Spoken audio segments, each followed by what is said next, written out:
Hello friends, कैसे आप सब लोग। Welcome back to my channel. तो एग्ज़ाम में बहुत ही ज़्यादा कम समय बचा है, तो आज मैं आप लोगों को BEGC 103 Indian writing in English का यूनिट 2 पढ़ाऊंगी, जिसमें एक है स्टोरी। उसको समरी में समझाऊंगी कि वो इम्पॉर्टेंट है, इसलिए उसको समरी में समझाऊंगी। टाइम नहीं है डिटेल में समझाने का। तो आइए शुरू करते हैं। तो आज मैं पढ़ाऊंगी अ टाइगर फॉर मारगुडी। ठीक है, तो a tiger for Malgudi detail summary है। मैं इसको डिटेल में नहीं, सिर्फ समरी में समझाऊंगी, जो एग्जाम पॉइंट ऑफ व्यू से आप लोगों को समझने में काफ़ी हेल्प हो सकती है। मैं दूसरे वीडियो में ये सब समझा दूंगी, इसको भी समरी में करके। यूनिट 1 ये भी इम्पॉर्टेंट है जब आप लोग बोले। तो आज मैं मारगुडी समझाऊंगी।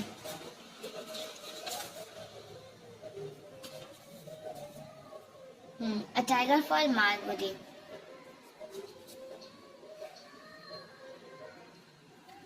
A tiger for Malgudi by R.K.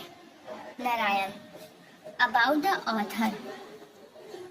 R.K. Narayan एक फेमस इंडियन राइटर हैं, जिन्हें उनकी सिंपल लैंग्वेज और इंडियन वैल्यूज दिखाने के लिए जाना जाता है। उनका फिक्शनल टोन मारगुडी बहुत फेमस है। उन्होंने कई स्टोरीज और नॉवेल्स इस सेटिंग में लिखी हैं। मैं पॉइंट वाइज बताते जा रही हूँ। नंबर 2, मैं कॉपी शो नहीं कर रही हूँ, जिसमें मैंने ये नोट्स किया है। मैं आपको जस्ट बता रही हूँ, मैं आपको बता दूँ जस्ट। मैंने अभी कॉपी में से नोट नहीं किया है, लेकिन मैं फिर भी आपको बता रही हूँ। क्वेश्चन नंबर 2, नॉवेल का यूनिक पॉइंट क्या है।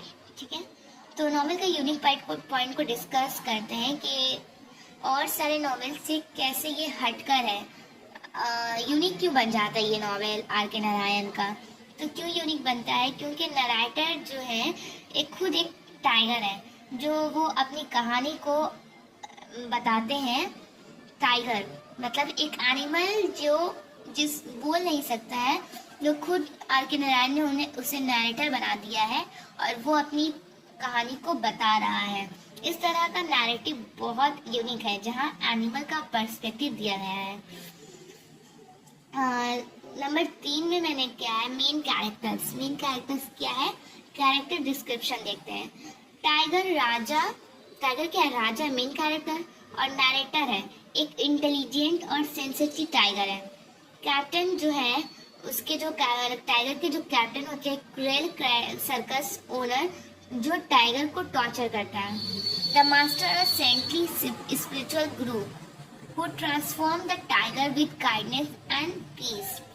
और जो मास्टर रहते हैं, वो टाइगर के अंदर के जो विक्टिम करने वाले या फिर बहुत ज़्यादा गुस्सा वाला जो रहता है टाइगर, उसको अपने अच्छे बातों से उसकी स्पिरिचुअल कंडीशन को चेंज कर देता है, ट्रांसफॉर्म कर देता है उसके इनर को, काइंडनेस एंड पीस के साथ।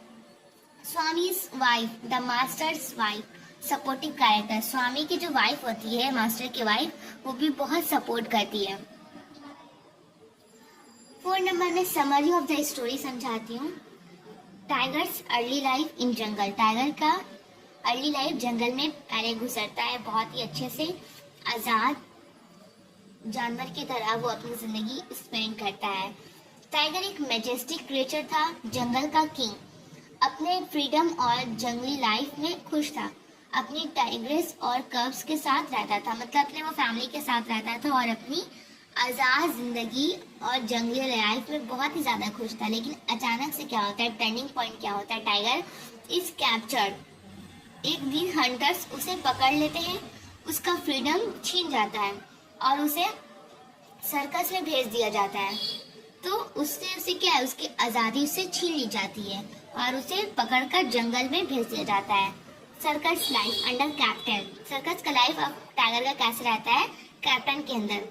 तो सर्कस का मालिक कैप्टन बहुत क्रूएल और ग्रीडी होता है। राजा टाइगर को ट्रेन करने के लिए डंडे, मार, धूप का यूज करता है। टाइगर को मजबूरी में ट्रिक्स और परफॉर्मेंस सीखनी पड़ती है। एक दिन टाइगर गुस्सा होकर कैप्टन को मार देता है।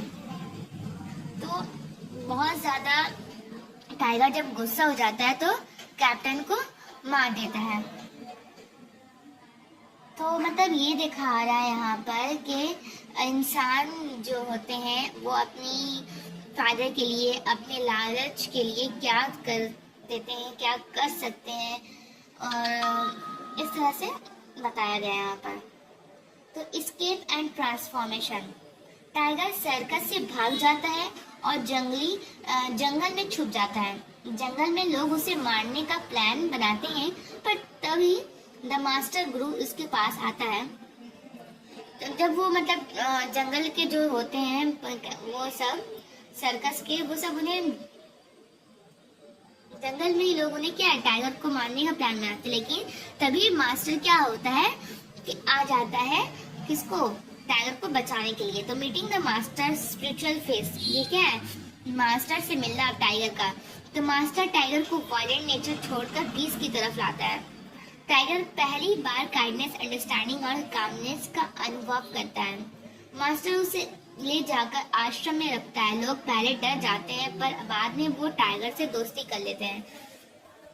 मतलब यहाँ पर दिखा रहा है कि अगर कोई इंसान अच्छे से किसी से भी, एक बहुत ही ज़्यादा क्रूएल माइंड और बहुत ही ज़्यादा झगड़ेलू इंसान से अगर कोई इंसान अच्छे से स्पिरिचुअल तरीके से, काइंडनेस से, काम से बात करे और उसे समझाए, तो वो ट्रांसफॉर्म हो सकता है। ऐसा बात नहीं है कि वो अब झगड़ेलू है तो झगड़ेलू ही रहेगा, वो उसे ट्रांसफॉर्म किया जा सकता है अच्छी बातों से। यहाँ पर ये शो किया गया है। और अब देखते हैं हम लोग फाइनल पीस। फाइनल पीस क्या आता है, मास्टर की डेथ के बाद टाइगर सैड हो जाता है, ठीक है। आश्रम में शांत जिंदगी जीने लगता है, अपने पास्ट के सब वायलेंट मोमेंट्स को याद करते हुए इनर पीस में रहने लगता है। मतलब जब टाइगर आश्रम में जाता है रहने के लिए, तो वहाँ जाकर सारे मतलब जो लोग होते हैं, पहले तो वहाँ के लोग डर जाते हैं, लेकिन बाद में सब समझ जाते हैं कि टाइगर बहुत अच्छा है, हो गया है, अब मतलब कुछ नहीं करेगा। तो टाइगर भी उन लोगों के साथ खुशी खुशी रहने लगता है। लेकिन एक दिन अचानक मास्टर की डेथ हो जाती है, जिससे टाइगर बहुत ही ज़्यादा सैड हो जाता है। उस वक्त उसे उसकी सारी काइंडनेस, कामनेस सब याद आती है, और उसने अपने पास्ट में जो कुछ भी वायलेंट किया था वो सब वो याद करता है और अपने अंदर के इनर पीस में रहने लगता है, शांत जिंदगी गुजारने लगता है। मेजर थीम्स क्या है इसकी, फ्रीडम वीएस कैप्टिविटी, मतलब इसका फ्रीडम और वीएस कैप्टिविटी इसका मेजर थीम्स है। टाइगर जंगल में आजाद था, पर ह्यूमंस ने उसे बंदी बना दिया। फ्रीडम का वैल्यू इस नॉवेल का सेंट्रल थीम है। 2 नंबर में क्रूएलिटी ऑफ ह्यूमंस, ह्यूमंस का क्रूएलिटी। कैप्टन जैसे लोग एनिमल्स को सिर्फ प्रॉफिट के लिए टॉर्चर करते हैं। नॉवेल एक स्ट्रॉन्ग क्रिटिसिज्म है ह्यूमन ग्रीडी और क्रूएलिटी पर। 3 नंबर ट्रांसफॉर्मेशन, रिडेम्पशन। एक वायलेंट टाइगर भी चेंज हो सकता है। मास्टर के प्यार और पेशेंस से इंसान और जानवर दोनों स्पिरिचुअली ग्रो कर सकते हैं। यहाँ पर ये बताया जा रहा है कि अगर कोई बहुत ज़्यादा, मैंने जो समझाया है, लेकिन उसको स्पिरिचुअली ग्रो किया जा सकता है, यह नामुमकिन नहीं है। ऐसे बहुत सारे केस हैं जो लोग होते हैं सही, उसके साथ अच्छे से अगर ट्रीट किया जाए तो ये बहुत ज़्यादा ध्यान रखने वाली चीज़ है। Spirituality and peace. Master tiger को अहिंसा और शांति का पद दिखाता है। इनर ट्रांसफॉर्मेशन और पीस नॉवेल का कोर मैसेज है।